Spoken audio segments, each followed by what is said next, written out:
Bonjour mes amis.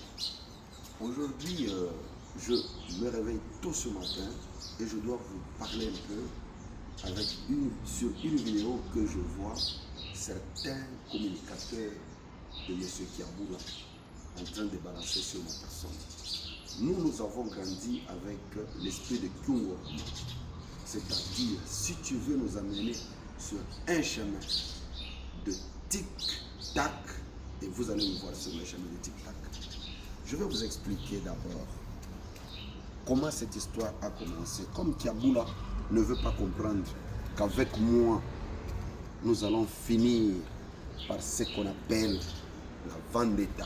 C'est-à-dire, c'est ici où Kiaboula m'avait amené des agents de cyberdéfense, me qualifiant d'un rebelle, d'un 23, parce qu'il avait tout boutiqué.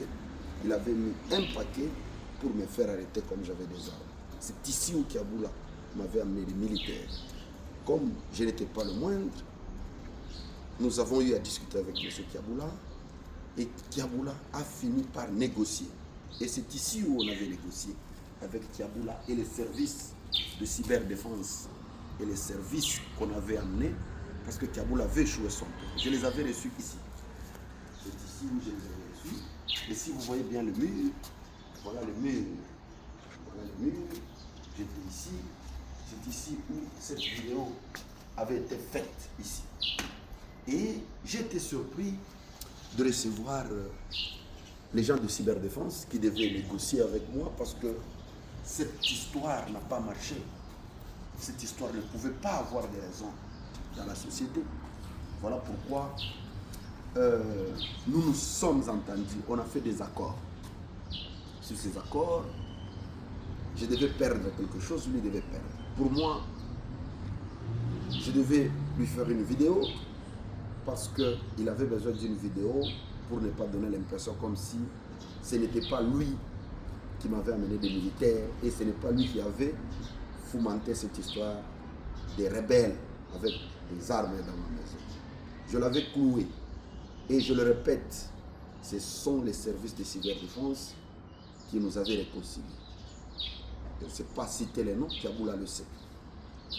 Vous avez déjà vu quelqu'un assimilé aux rebelles avec des armes, mais je suis libre. Pourquoi on ne m'a jamais arrêté? Parce qu'il y avait des services de militaires qui étaient ici. Pourquoi on ne m'avait pas arrêté? C'est parce qu'on avait déniché le mensonge de Kiaboula. J'avais vu une dame qu'on m'a présentée comme coordonnatrice en province, Madame Rose, c'est sa belle-sœur, celle qui était trésorière, qui récoltait l'argent chez le Popo. C'est comme ça que j'avais dit à Kiaboula, mais ça je ne peux pas faire. Non, tes enfants m'ont attaqué, tes enfants sont passés à la télévision pour ma crédibilité, je suis gouverneur de province, aidez-moi. Aidez-moi, faites cette vidéo, ça va m'aider et moi je m'engage à payer les crédits. Kiaboula moins sérieux qu'il était. Après avoir fait la vidéo ici, Kiaboula s'est lancé dans ses pavures, je le répète, mais dans ses pavures, en balançant la vidéo pour dire que non, voilà, j'ai demandé pardon. Non, je n'ai jamais demandé pardon à Kiaboula. Et il faut faire une nuance entre présenter les excuses et demander pardon. J'avais présenté les excuses suite à la dénonciation de mes enfants sur Kiaboula parce que c'était quelque chose qu'il a négocié. Comme il n'a jamais respecté ses engagements, moi j'ai fait la vidéo, lui a refusé de me payer l'argent de mes soins.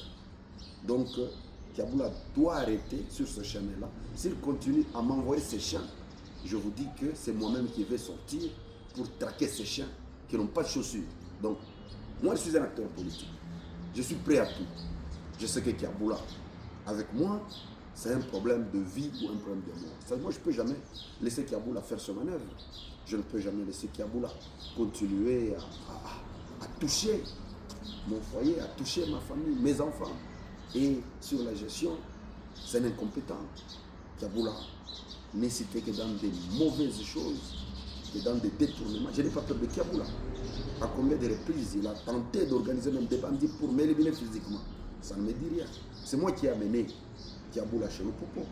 Kiaboula sait, ce n'est pas Moïse qui avait demandé à Kiaboula d'être président de l'Union.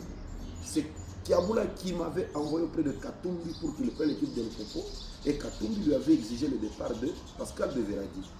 C'est moi qui connais tout et Kiaboula sait très bien que je connais beaucoup sur lui. L'argent qui a été débloqué pour couvrir cette histoire. C'est seul Kiaboula et moi et celui qui a donné, qui connaissons. Les autres ne maîtrisent rien. C'est-à-dire, entre moi et Kiaboula, c'est un problème de quelqu'un qui connaît beaucoup sur lui. Donc Kiaboula doit faire très attention avec ça. Moi, je n'ai pas peur de Kiaboula. Quand j'ai commencé la politique, Kiaboula était en brousse. Ce n'est pas parce qu'il est gouverneur. Il doit se permettre de tout. Je suis un combattant et bagarreur et je ne peux jamais lui laisser la place. Voilà tout ce que j'ai dit pour aujourd'hui. Si ces chiens sortent encore, ils vont me voir encore pour un autre numéro. Merci.